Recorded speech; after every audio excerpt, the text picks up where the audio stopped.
Ni vita vya wababe katika mashindano ya ligi ya mabingwa barani Afrika, ambapo Esperance Sportive de Tunis kutoka huko nchini Tunisia watakuwa nyumbani katika uwanja wa Olympiques de Rades wakiwaalika the Cabo Yellows, the sky is the limit, Masandawana kwa maana Mamelodi Sundowns katika mchezo wa hatua ya nusu fainali katika mkondo wa kwanza. Ni mechi aina gani? Ni vita ya walimu wawili wakubwa katika bara la Afrika, kwa maana ya Miguel Cardoso kwa upande wa Masandawana, lakini ni Patrice Benaumele kwa upande wa Esperance de Tunis. Mmoja ni Mfaransa na mwingine ni Mreno. Niko hapa na Shabel Daniel, langu jina ni Leopard John, tukienda kuangazia mchezo huu kinaga ubaga ambao umejaa visasi, historia na rekodi.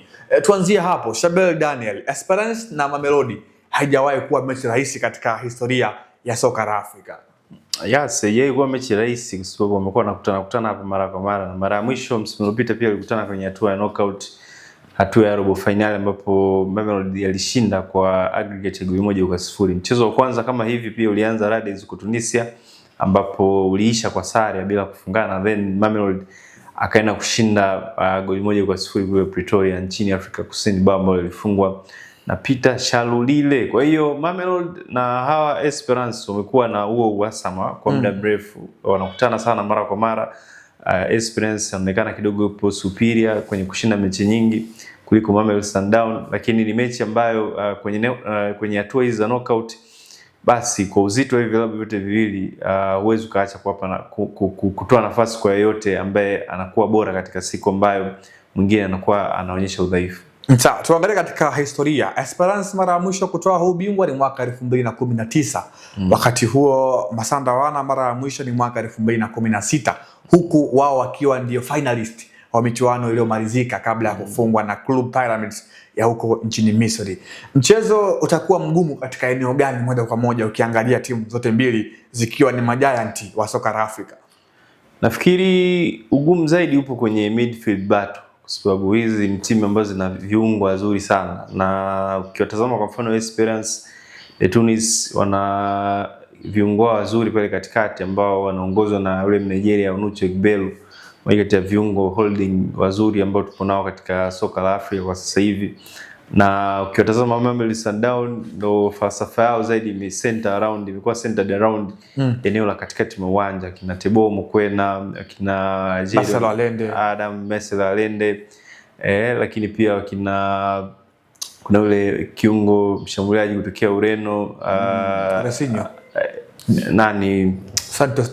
Nuno Santos, ambaye kwenye mashindano haya ya CAF Champions League ndio kiungo ambaye anaongoza kwa assist nyingi, ametoa assist 4 kwenye mashindano haya. Kwa hiyo wana huo mchanganyiko wa viungo wenye sifa tofauti tofauti. Allende box to box, anaweza kucontrol mchezo kwa pasi fupi fupi, anacheza sana combination play. Jadon Adams, bwana mdogo huyo, anacheza katikati sana na Teboho Mokoena, amekuwa na kiwango bora sana. Lakini pia huwezi kuacha kuzungumzia pia idara ya ushambuliaji ya Mamelodi Sundowns ambayo inaongozwa na Mkolombia Brian Leon, ambaye tangu amesajiliwa dirisha dogo hili la usajili amekuwa na kiwango kizuri sana. Lakini off the bench wana wachezaji ambao wanaweza kutoka na kuja kuinspire team katika mazingira ambayo matokeo hawana, wakina Ikram Reyners.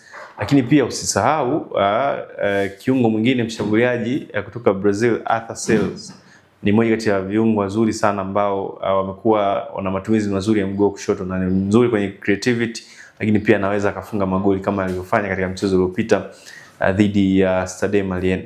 Sawa, tuangalie na Esperance chini ya mwalimu Patrice Benaumele ambaye hana muda mrefu kwenye timu, lakini uwepo wake ni kama vile umeifanya Esperance kubadilika na kuwa tofauti mno na ile Esperance ya hatua ya makundi. Tuanzie hapo, Esperance de Tunis, ubora wao unaanzia katika eneo gani hasa? Licha kwamba ni timu ambayo imeonekana kuwa na nidhamu bora ya ulinzi, kwa maana kina kuanzia kwa kina Benhamida Tugai ya Afrika, kina Ahmed Tugai, wamekuwa wana hiyo strength. Pengine ubora wao ni upo wapi zaidi? Nafikiri huyu kocha kidogo amecombine, wanasema haram football kidogo na entertainment football, yani mpira kidogo ambao hauvutii machoni, lakini wana switch muda mwingine katika ule mpira ambao unavutia kutazama, na ndio imekuwa ni siri ya mafanikio yao dhidi ya hizi timu kubwa. Dhidi kwa mfano kwenye mchezo wa mwisho wa robo finali ambao walicheza na Al Ahly, walionyesha hizi sura mbili katika game yao, kwamba katika mazingira ambayo wanataka kulinda walichonacho, basi wanakaa nyuma, wanazuia kwa nidhamu kuhakikisha kwamba hawafungiki kirahisi ama golikipa wao Ben Saidi hafikii kwa urahisi. Ndio hapa unazungumza wakina Tugai, wakina Ben Hamida wamekuwa wakifanya kazi kubwa sana. Konate. Lakini Konate kwenye midfield, namzungumzia huyu Onuche Egbelu kwenye midfield amekuwa na kiwango kizuri sana. Lakini huwezi kuwasahau attacking trio ya huyu Brazil Sase, Jack Diarra, lakini pia bila kumsahau mshambuliaji wao nafikiri ni Senegal, yule jamaa mweusi alifunga Simba goli kutokana na mpira wa kuchoma wa Alassane Kante. Diakite somebody.